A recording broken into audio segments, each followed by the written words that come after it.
So I got a new chair because the other day my chair literally broke underneath me and I fell to the floor like an idiot. This one has wheels. I've been like rolling around my bedroom. So recently somebody commented on one of my videos to tell me that the EOS R was basically irrelevant now that we have the R5 and the R6.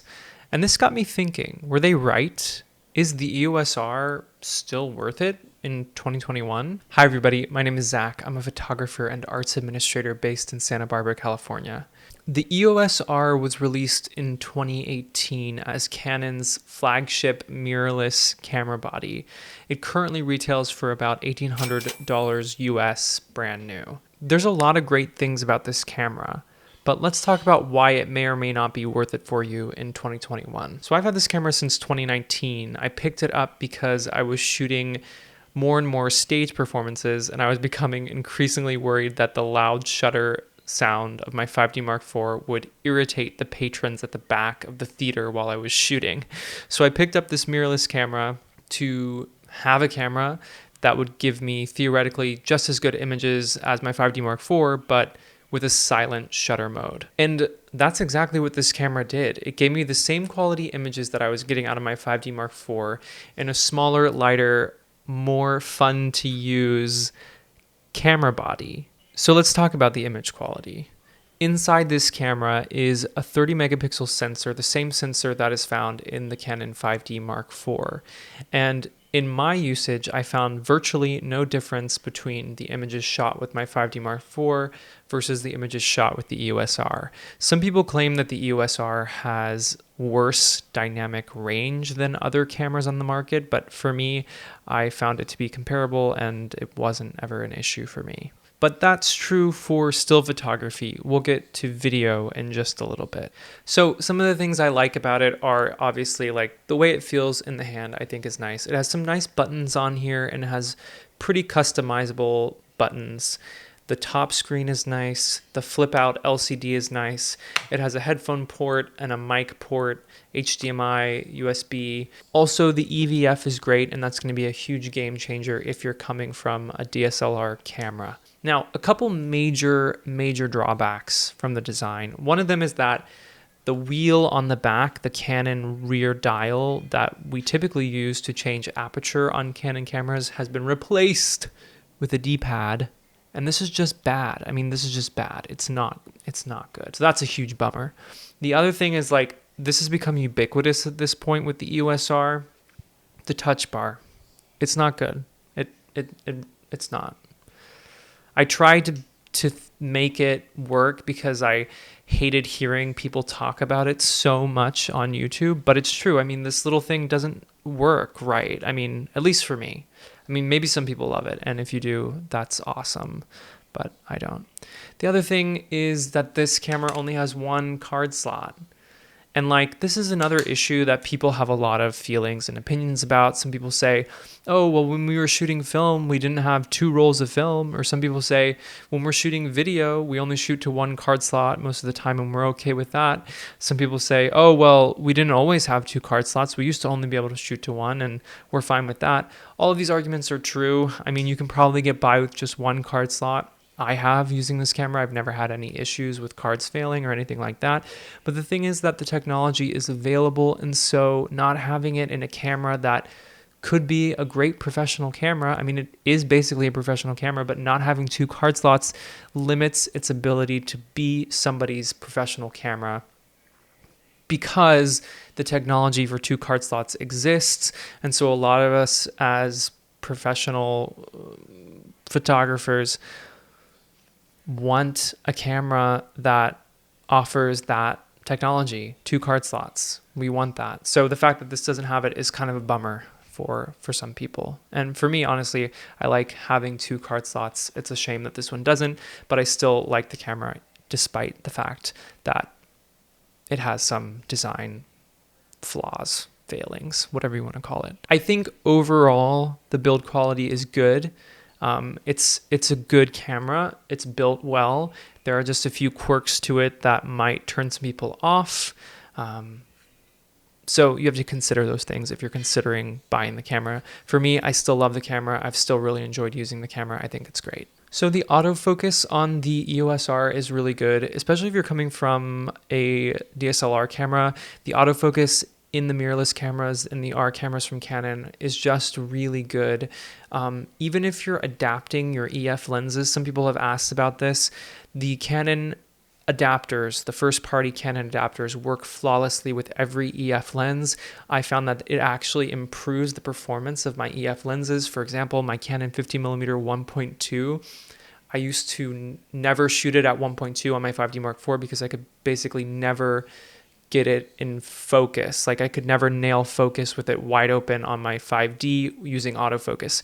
But with the R cameras, you can nail focus with the 51.2 wide open using autofocus, and that's amazing. The lens is actually sharp at 1.2, which is something I didn't realize until I used it with this camera and the Canon EF-RF adapter. If you're thinking about adapting the EF glass to the R cameras, don't worry about it at all. It will actually improve the performance of those lenses for you, which is amazing. Is this a good video camera? I think it depends on what kind of video we're talking about. I've always thought that the EOS R has really good 4K video. The 4K looks beautiful. The 1080 is like so-so. I don't know what it is about the 1080, but it's just not as nice looking as I would want it to be. It's not as crisp or sharp as I would want it to be, but it's fine. You don't have those slow motion modes in 4K in this camera. It only shoots up to 30 frames per second at 4K. But for me, that's never really been an issue. The 4K is nice. It edits nicely on the computer. I have shot in CLog on this, and what I found a lot of the time is that if I'm shooting in CLog at the base ISO of 400 and I try to bring up the shadows in post, the noise is just insane and it's basically not usable. My experience using CLog with this is like, yeah, it's nice to have CLog and it works, but it's not always reliable. I don't know, it can get kind of funky. I would hesitate from using this to shoot any like major video productions. If you're making YouTube videos, this is a perfect camera. You're not gonna have any complaints about the video quality with this. It even has this flip out screen so you can vlog with it, no problem. I think this is a really great vlogging or YouTube video making camera. And I mean, if you're a photographer and you are sort of thinking about video, wanting to get into video, the fact that this has some nice video recording options is great. It's not the end-all be-all video camera, but it does give you a lot to work with in this little camera. So is it worth it? And who's it for? You know, with Canon right now, it's pretty interesting because they have the R5, their flagship, really expensive, high-end camera. And then they have the R6, which is sometimes thought of as a downgraded R5. I said in my R6 video that we should think of the R6 as an upgrade to the EOS R. And yet there are some components of the R that some of you might prefer over the R6. So let's talk about those. I think both of these cameras are great in 2021, and I think they both have their place. The EOS R6 has IBIS built in, which is a really big feature. It also has 2 SD card slots. Those are huge, huge features for me that make the R6 feel more professional than the EOS R. It's true that the megapixel count can be a barrier to entry for a lot of people who look at the EOS R6's 20 megapixels and see that as a downgrade over the R's 30.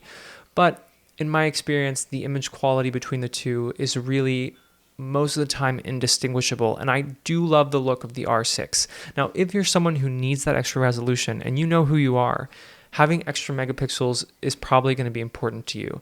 But if you are someone who needs that extra resolution, you're probably not looking at these cameras anyway. You might be looking at the R5 or a medium format camera or something like that. The differences between these two cameras, I just don't think is really enough in terms of like the image quality and resolution. You're going to get a really similar result out of these. You're going to be happy with the picture quality out of these. The R6 takes a little bit better video, I think, than the R, but they're both really great and they work pretty much in the same way.